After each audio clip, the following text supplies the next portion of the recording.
Bismillah. Assalamualaikum warahmatullahi wabarakatuh.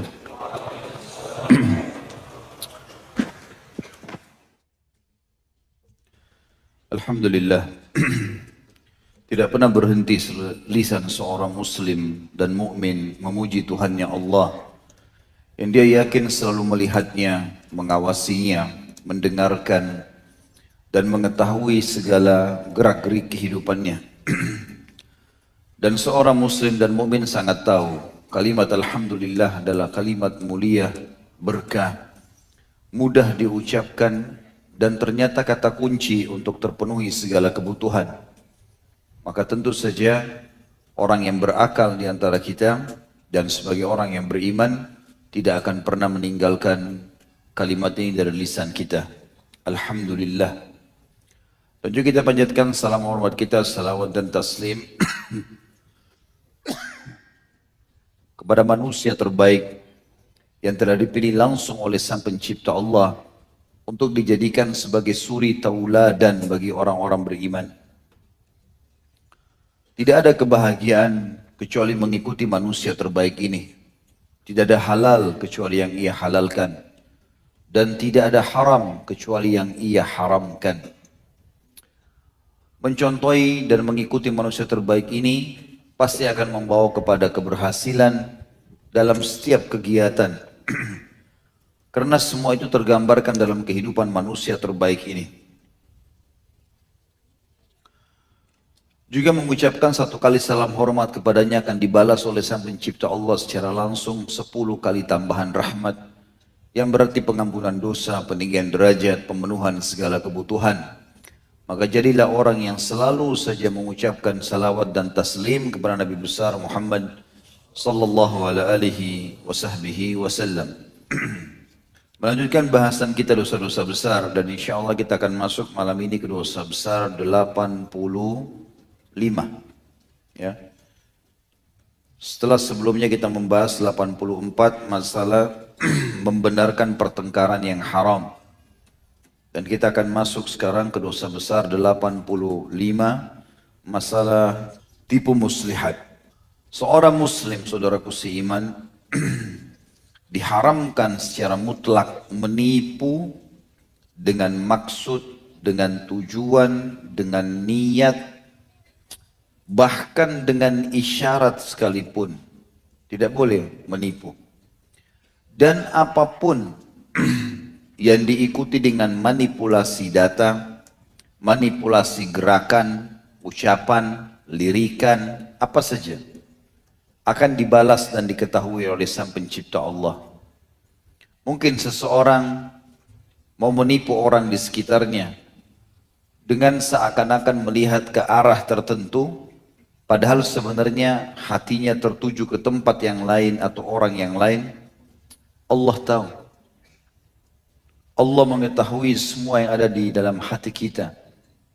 Ya'lamu ma tukhfis sudur, dalam ayat dikatakan ya'lamu ma liya'lamu kha'inatal a'yun wa ma tukhfis sudur. Allah mengetahui apa yang dikhianati oleh mata. Pura-pura lihat ke sana, sebenarnya dia tujuannya lihat ke sana. Dan Allah mengetahui apa yang disembunyikan dalam lubuk hati manusia. Enggak ada yang tahu kecuali Dia. Tapi Allah Azza wa Jalla tahu. Jangan pernah lalai dan jadilah orang yang beriman dengan menyadari sepenuhnya kalau Allah Maha mengetahui. Dan Allah Subhanahu wa taala akan menghukum setiap perbuatan-perbuatan buruk.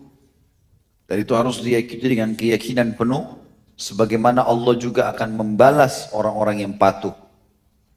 Kalau ada orang yang menzalimi kita, saudaraku seiman, jangan pernah khawatir. Tuhan dia dan Tuhan kita sama. Dan Allah Maha Adil. Dia pasti akan menghukum orang tersebut. Kita udah tagih utang, orang itu nggak mau bayar. Tawakkal ala Allah, bersabar.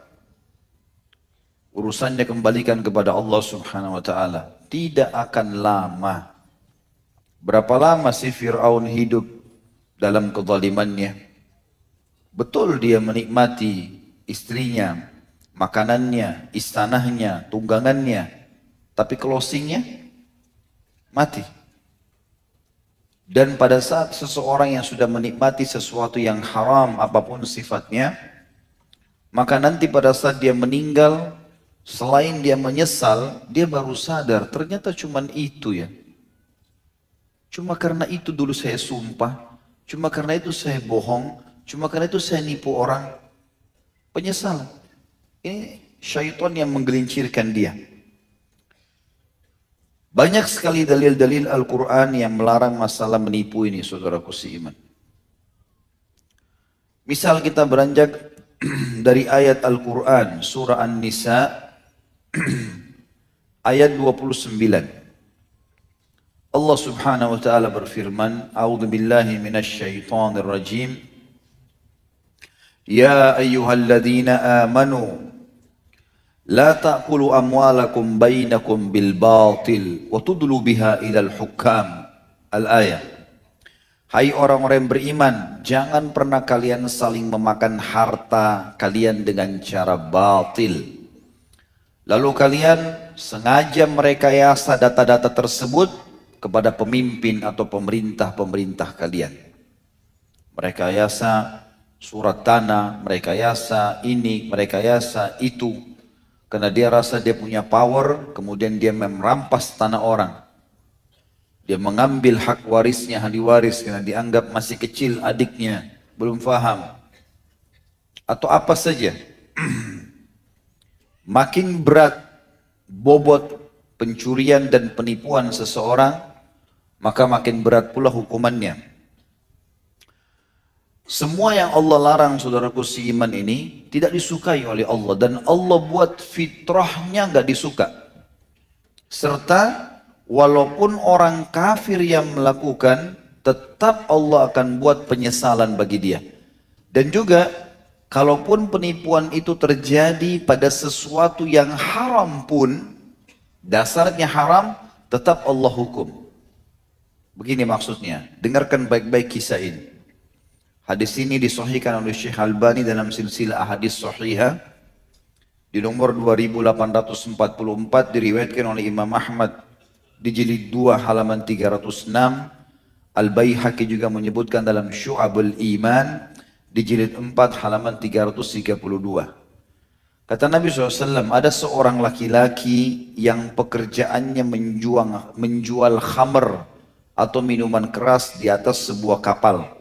Ini di zaman dulu, umat sebelum kita. Lalu ia mencampur khamar tersebut dengan air. Perhatikan, khamar dasarnya apa hukumnya? Haram. Orang ini jual khamar itu salah. Tapi dia mencampur khamar dengan air untuk dijual. Sebab atau sedang bersamanya ada seekor kera. Dia pelihara monyet, kera, ikut sama dia. Tiba-tiba kera tersebut mengambil kantong uangnya, lalu naik ke tiang kapal. Kemudian menumpahkan sebagian dinarnya ke lautan, uangnya dia. Dan sebagian dinar yang lain ditumpahkan ke dalam kapal. Hingga akhirnya membuatnya menjadi 2 bagian. Ulama menanggapi tentang masalah ini.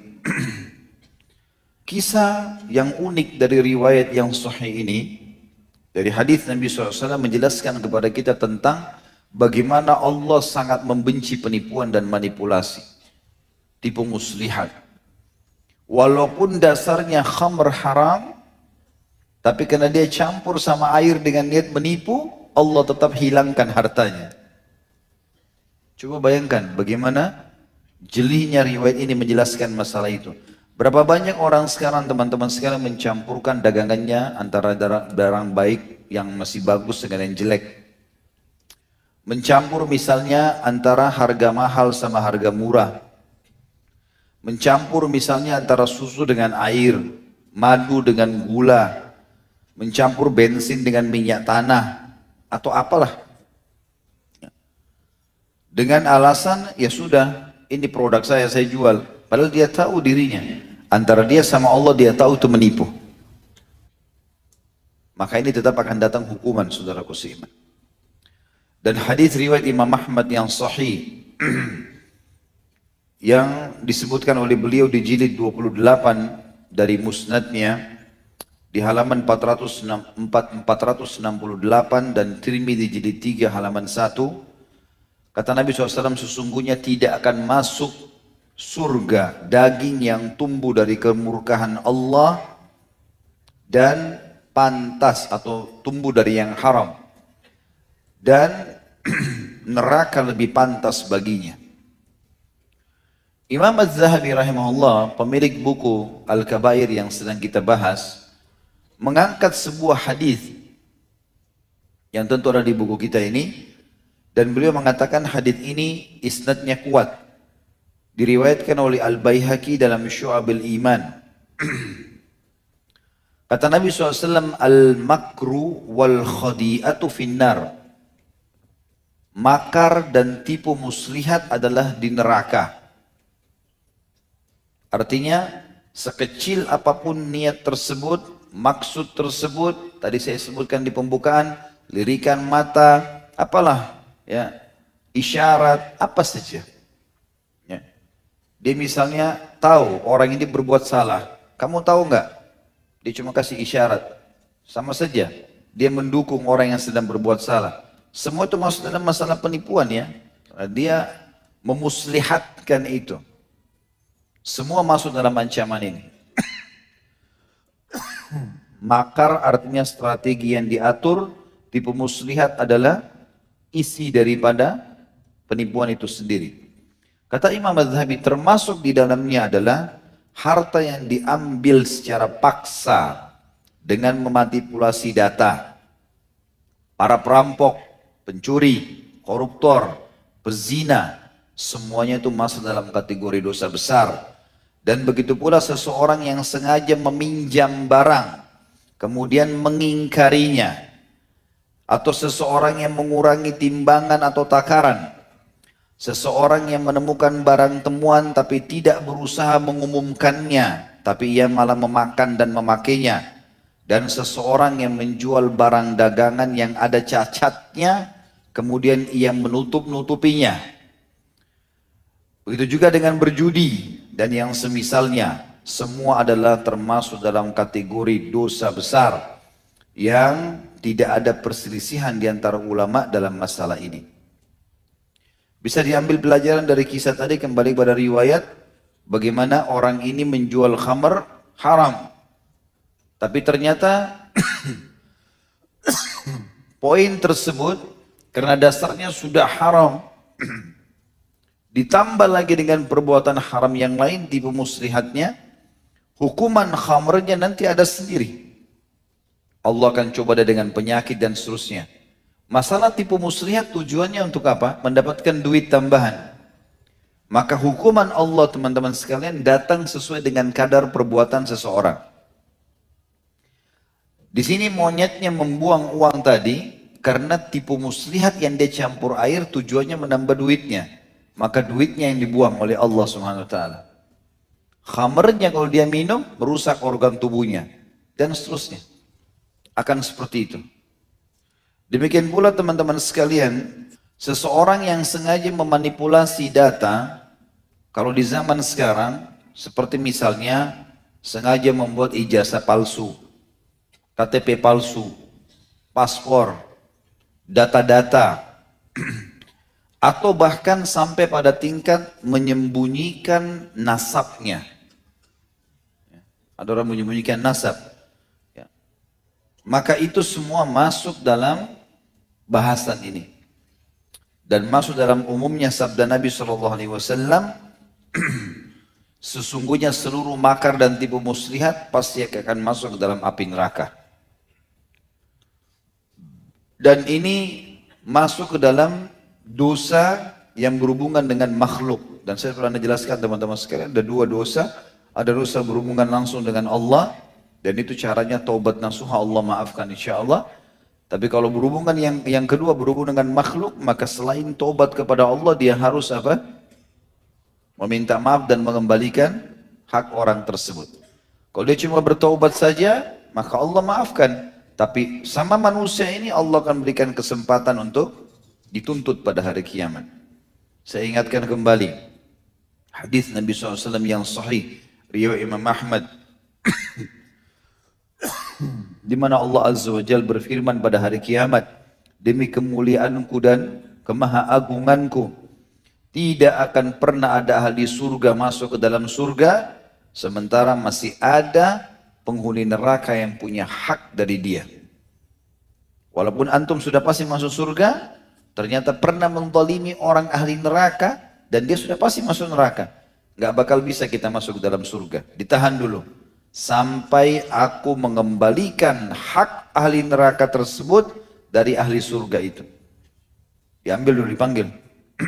Apa yang kau pernah buat? Pernah menipu pegawainya yang Nasrani misalnya, atau Yahudi, atau orang non-Muslim, atau orang lemah. Ini ahli maksiat, orang kafir, masuk neraka. Tapi Allah SWT akan datangkan dan dihakimi. Kalau dia tadinya dapat derajat yang ke-100 di surga, karena kezalimannya ini Allah akan berikan nilai kadar pada hari kiamat, kemudian dikurangi nanti derajatnya di surga. Gara-gara perbuatan tersebut. Tidak akan bermanfaat bagi orang kafir tadi, karena pahala tidak bermanfaat buat dia, tetapi akan mengurangi fasilitas bagi si muslim yang masuk ke dalam surga. Dan sebaliknya kata Allah SWT, dan tidak akan pernah masuk ke neraka, penghuni neraka, sementara ada ahli surga yang punya hak dari dia. Kita udah mau masuk surga, ternyata kita pernah dizalimi oleh seorang kafir misalnya. Dia udah masuk neraka, derajat kita ke 100, lalu Allah tahan. Dilihat, kau masih punya hak sama si kafir ini. Dinilai berapa kadarnya, ditambahkan ke pahalanya sehingga derajatnya bertambah. Misalnya dipindah jadi derajat ke 200 dan si kafir ditambah hukumannya. Itu hadis yang mulia menjelaskan kepada kita masalah ini. Bagaimanapun antum merekayasa keadaan sebagaimana kebanyakan perilaku orang Yahudi, teman-teman, Allah tahu. Renungi baik-baik hadis ini. Diriwayatkan oleh Imam Bukhari nomor 2236 dan Imam Muslim nomor 4132. Kata Nabi SAW, Inna Allah wa Rasulahu harrama bay'al khamri wal mayta wal khinziri wal asnam. Faqila ya Rasulullah, ara'aita shuhum al mayta fa innaha yutla biha as-sufun wa yudhanu biha al-julud wa yastabihu biha an-nas. Faqala la huwa haram. ثم قال رسول الله صلى الله عليه وسلم عند ذلك قاتل الله اليهود إن الله لما حرم شهومها جملوه ثم باعوه فأكلوا ثمنه. Sesungguhnya Allah dan Rasulnya mengharamkan jual beli khamar. Semua yang diharamkan dimakan, gak boleh ditransaksikan. Khamar gak boleh dijual. Bangkai, babi, patung, atau berhala. Ada seorang sahabat bertanya, wahai Rasulullah, bagaimana pendapat anda mengenai jual beli lemak bangkai? Jadi bangkainya haram. Baik, saya tidak ambil juga dagingnya, cuma lemaknya saja. Saya korek, lemaknya saya ambil. Karena, kata sahabat ini, lemak itu bisa dipakai untuk menambal perahu, meminyaki kulit. Dipakai di luar saja sehingga kulitnya bisa mengkilat dan dijadikan minyak untuk penerangan atau dicairkan, pasangin sumbu, bakar jadi penerang. Lemak bangkai tidak dimakan tapi dipakai di luar. Kata Nabi SAW, tidak boleh. Haram berarti apa? Haram. Lemes sekali jawabannya. Haram berarti jangan dicari lagi celahnya. Melanggar berarti tahu konsekuensinya. Ya, terutama laki-laki sini harus jantan. Langgar ya hukuman berarti. Maka dikatakan oleh Nabi SAW tidak boleh, haram. Jual beli lemak bangkai haram sebagaimana haram bangkainya. Kemudian Rasulullah SAW bersabda pada saat itu, ini yang jadi saksi bahasan kita. Semoga Allah melaknat kaum Yahudi. Kenapa sebabnya? Karena pada saat Allah mengharamkan buat mereka lemak bangkai, bangkai nggak boleh, lemaknya pun nggak boleh. Waktu Allah haramkan, mereka mencairkan lemak itu, lalu menjual minyak dari lemak bangkai tersebut, kemudian mereka memakan hasilnya. Direkayasa. Juga dalam surah Al-A'raf diceritakan tentang masalah orang-orang Yahudi.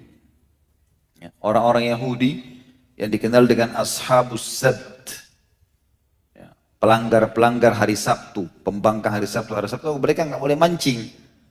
Mereka nggak mancing hari Sabtu. Pasang jala hari Jumat, dibiarin ikan-ikannya masuk hari Sabtu, hari Ahad panen. Mau menipu Allah. Lalu Allah kutuk mereka menjadi kera. Ya. Supaya menjelaskan dalam Al-Quran. Syekh Fauzan berkata dalam salah satu statement beliau, penggelabuan atau akal-akalan pada sesuatu yang telah Allah haramkan menyebabkan murka dan laknat Allah. Orang yang melakukan akalan-akalan itu pasti berdosa disebabkan karena melakukan tipu daya terhadap Allah. Orang seperti ini telah menyerupai orang-orang Yahudi yang terkena murka Allah. Barang siapa yang menyerupai satu kaum, maka ia termasuk golongan mereka. Telah banyak bentuk akal-akalan di zaman ini, lebih-lebih dalam masalah jual beli. Itu bisa terjadi karena lemahnya iman dan kurangnya rasa takut pada Allah, juga karena meremehkan hukum syariat. Ini pun disebabkan karena sudah terfitnah dengan dunia. Seakan-akan dia tidak bisa hidup kalau tidak menipu. Tidak bisa hidup kalau tidak merekayasa data. Tidak bisa jalan urusan kecuali harus riba dan haram. Ini semua kebodohan. Nikmati yang halal, komitmen hanya sampai ajal datang, aman. Tidak usah sentuh yang haram. Haram ini tidak ada negosiasinya. Masa lalu, sekarang ke depan semuanya harus bersih. Jelas? Baik. Juga dalam riwayat lain disebutkan anna Rasulullah sallallahu alaihi wasallam marra ala subrati ta'amin fa adkhala yadahu fiha fanalat asabi'ahu balala faqala ما هذا يا صاحب الطعام قال أصابته السماء يا رسول الله قال أفلا جعلته فوق الطعام كي يراه الناس من غشنا فليس من غش فليس مني. Hadis ini sahih riwayat Muslim nomor 102. Bahwasanya Rasulullah SAW pernah melewati setumpuk makanan di sebuah pasar. Lalu beliau memasukkan tangannya ke dalamnya, kemudian tangan beliau menyentuh sesuatu yang basah. Dan ini sudah pernah saya sebutkan riwayat ini. Kalau orang ini menjual gandum, tumpukan gandum warnanya kuning bersih, dari luar menarik. Maka Nabi SAW masuk ke dalam tokonya lalu dimasukkan tangan di bagian dalam ternyata basah. Kata Nabi SAW, apa ini wahai pemilik penjual, wahai pemilik makanan? Apa yang kau lakukan nih? Kenapa di luar bagus, di dalam basah nih? Maka sang pemilik mengatakan, makanan tersebut terkena air hujan wahai utusan Allah. Kata Nabi SAW, mengapa kamu tidak meletakkan di bagian makanan ya, atau bagian makanan ini di atas agar manusia bisa melihatnya, agar orang bisa lihat? Ketahuilah, barang siapa yang menipu maka bukan dari golonganku.